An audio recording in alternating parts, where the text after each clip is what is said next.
Hello there, and welcome to this short course on music theory as it applies to the guitar.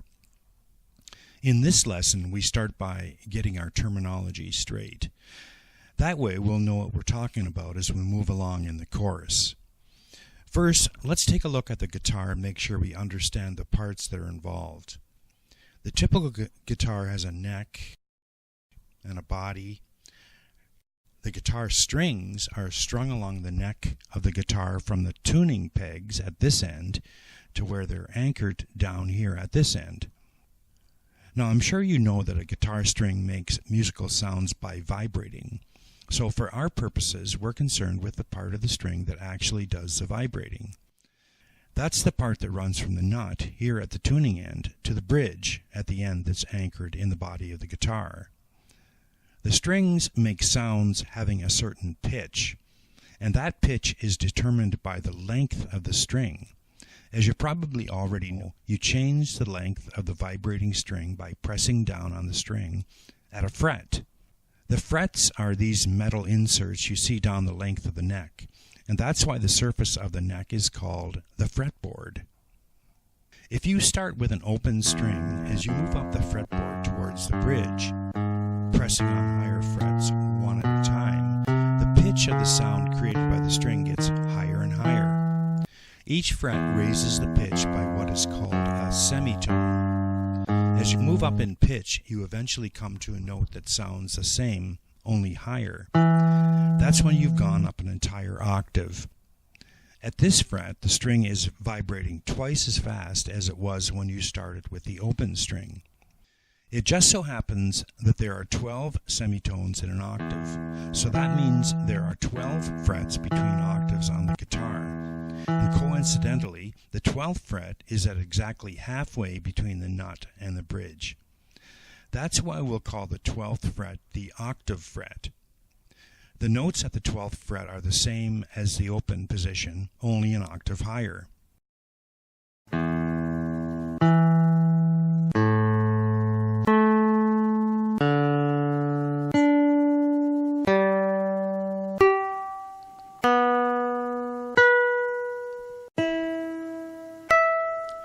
Knowing a bit about semitones is important to understanding how the guitar works, so let me explain it a bit further by using the piano keyboard to illustrate what I'm talking about. You probably know the standard reference point on the piano is middle C. If you play all the white notes between middle C and the next C an octave higher, you will play 8 notes.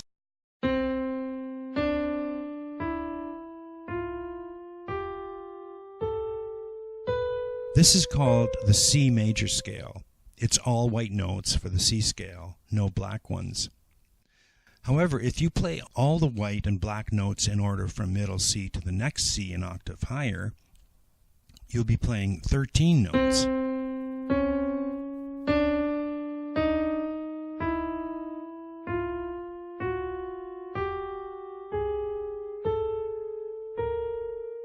These notes are separated by a semitone. That means each of these notes is a semitone or half tone above the previous one.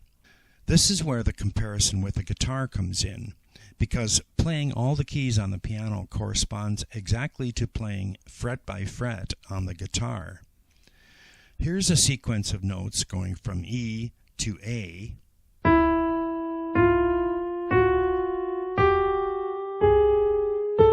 and now on the guitar.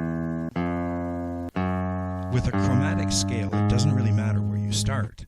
As long as you play 13 notes in succession, the last note will be an octave higher than the first one.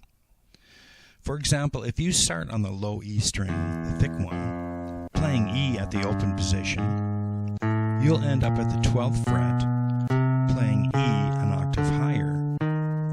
Or if you start at the 3rd fret of the A string, that's C, and play up to the 15th fret, 12 frets higher, you'll end up at C an octave higher.